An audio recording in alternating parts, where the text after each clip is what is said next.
এলান হয়ে গেছে উহুদের ময়দানে। আল্লাহর পয়গম্বর পৃথিবীর মধ্যে নাই।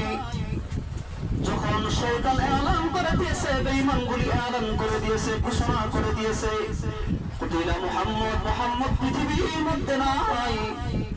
যখন এই ঘোষণা উহুদের ময়দানের চতুর্দিকে চলে গেছে, সাহাবায়ে কেরাম কি যুদ্ধ করবেন?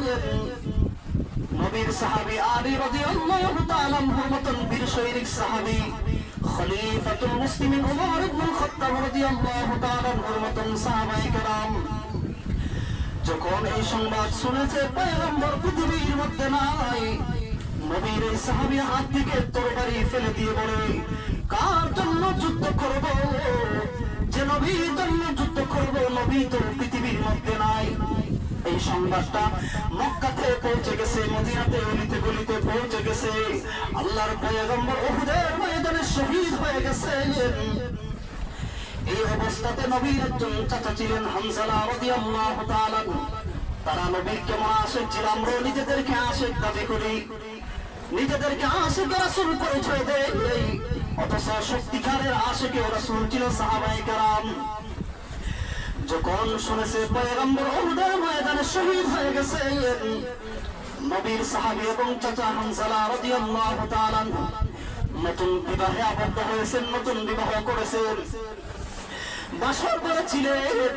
পয়গম্বরের এই সাহাবীর গোসল ফরজ ছিল। এবার যখন তার কানে পৌঁছে গেছে আল্লাহর নবী উহুদের ময়দানে শহীদ হয়ে গেছে, নবীর এই সাহাবী গোসলের জন্য রওনা হয়েছিল। স্ত্রীকে এই মুহূর্তে ডাক দিয়ে বলতেছে, এই প্রাণের স্ত্রী তরবারিটা দাও, কার জন্য গোসল করব? কার জন্য আমি পবিত্র হব? যে নবী পৃথিবীর মধ্যে নাই, এই স্ত্রীর দেখা হবে কিয়ামতের ময়দানে, আখিরাতের জান্নাতের মধ্যে। এই প্রিয়তমা স্ত্রী তরবারিটা দাও। নবীর চাচা হানজালা রাদিয়াল্লাহু তাআলা তরবারি হাতে নিয়ে দৌড়ে উহুদের ময়দানে চলে গেছে। নবীর এই সাহাবী বীরত্বের শহীদ উহুদের ময়দানে যুদ্ধ করতেছেন। যুদ্ধ করতে করতে অনেক বেঈমানগুলিকে জাহান্নামে পাঠিয়ে দিয়েছে। এবার নবীর এই সাহাবী, বেঈমানদের মধ্যে একজন বড় বেঈমান ছিল আবু সুফিয়ান, তাকেও প্রায় ধরাশায়ী করে ফেলেছে। এই অবস্থাতে একজন বেঈমান নবীর সাহাবীকে আক্রমণ করেছে।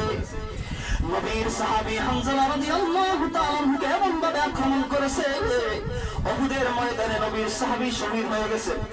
মুসলমানরা পেরেশানির মধ্যে পড়ে গেছে। উহুদের ময়দানের অবস্থা বড় ভয়াবহ।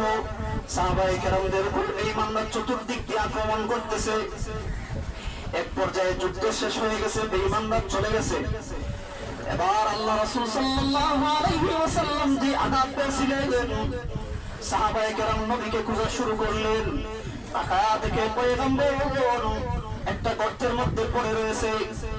সাহাবায়ে কেরাম যখন নবীকে বলেন, নবীকে প্রটোকল করলেন, একজন সাহাবী তাকায়া দেখে পয়গম্বরের মাথা মুবারকের মধ্যে লোহার কড়া ঢুকে আছে। আল্লাহর নবীর এই সাহাবী নিজের দাঁত দিয়ে, সে কামড় দিয়ে ওই লোহার কড়াটা খুলেছে। ওই লোহার কড়া খুলতে গিয়ে ওই নবীর সাহাবীর দুইটা দাঁত শহীদ হয়ে গেছে। সুবহানাল্লাহ। তারও দুইটা দাঁত ভেঙে গেছে। নবীর আশিক ছিল তারা সত্যিকার অর্থে।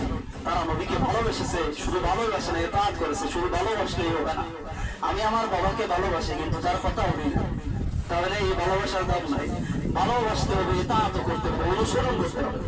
তো তারা ভালোবেসেছে, অনুসরণ করেছে।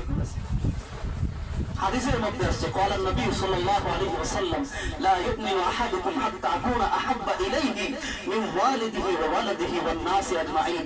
এই পৃথিবীর মানুষেরা, ঈমানদাররা যতক্ষণ পর্যন্ত খাঁটি ঈমানদার মুমিন হতে পারবে না, যতক্ষণ না পর্যন্ত তুমি তোমার মা বাবার চাইতে, ছেলে সন্তানের চাইতে, আত্মীয় স্বজনের চাইতে, নিজের জীবনের চাইতে, तमाम পৃথিবীর কোন কায়নাতের সবকিছু চাইতে তুমি আল্লাহর রাসূলকে বেশি মহব্বত না করবে, ইতাআত না করবে, ভালো না বাসবে, ততক্ষণ পর্যন্ত খাঁটি মুমিন হতে পারবে।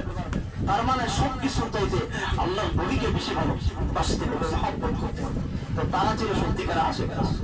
যখন নবীর সাহাবী শহীদ হয়ে গেছে, যুদ্ধ শেষ হয়ে গেছে, আল্লাহ রাসূল ওই অবস্থাতেই ঘোষণা দিলেন যে যারা শহীদ হয়েছে তাদের লাশগুলি দেখা কোথায় আছে। সকল সাহাবীদেরকে একত্রিত করলেন।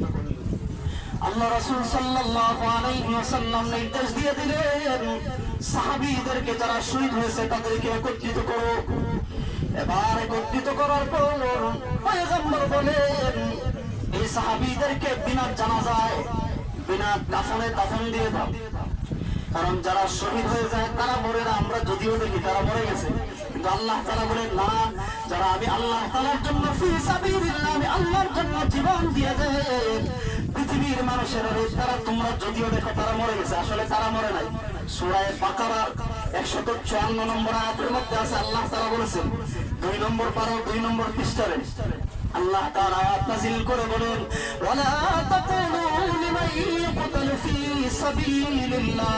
আল্লাহ বলেন ওয়ালা তাকুলু লিমান ইউকতালু ফি সাবিলিল্লাহ, এই পৃথিবীর মানুষেরা যারা আমি আল্লাহ তাআলার জন্য জীবন দেয়, যারা রক্ত দেয় ফি সাবিলিল্লাহ আমি আল্লাহর জন্য, বাল আহইয়া তাদেরকে তোমরা মৃত বলো না, তারা জিন্দা। সুবহানাল্লাহ, তারা বলে না। এই জন্য আল্লাহ রাসূল নির্দেশ দিয়েছেন তাদেরকে বিনা জানাজা আর বিনা কাফনে দাফন দিয়ে দাও।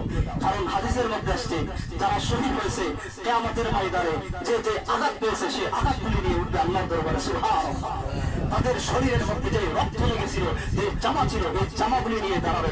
সাহাবায়ে কেরাম বলবে আল্লাহ আপনার দ্বীনের জন্য জীবন দিয়েছি, রক্ত দিয়েছি, দেখেন এগুলোর প্রমাণ এখনো রয়ে গেছে। সুবহানাল্লাহ, এজন্য আল্লাহ রাসূল নির্দেশ দিয়েছেন শহীদদেরকে বিনা কাফনে দাফন করে। সুবহানাল্লাহ, মুহতারাম হাজিরিন, এই অবস্থাতে ওই হানজালা রাদিয়াল্লাহু তাআলা এর স্ত্রী দৌড়ে আসতেছে, আসার পর বলতেছে ইয়া রাসূলুল্লাহ ইয়া হাবিবাল্লাহ, সবাইরে বিনা গোসলের বিনা দাফনে আপনার কাফনে দাফন করে দেন, সমস্যা নাই।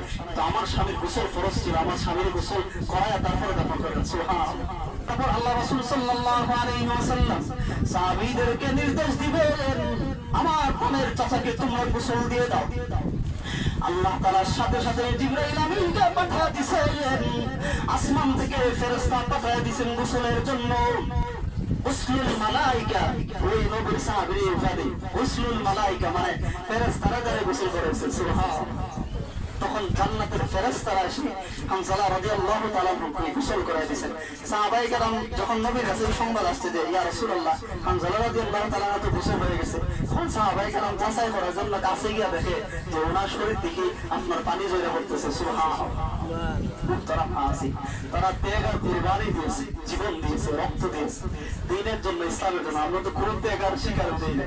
আমরা যে তাদের ঘটনাটা শুনবো এইটুকু ধৈর্য নাই।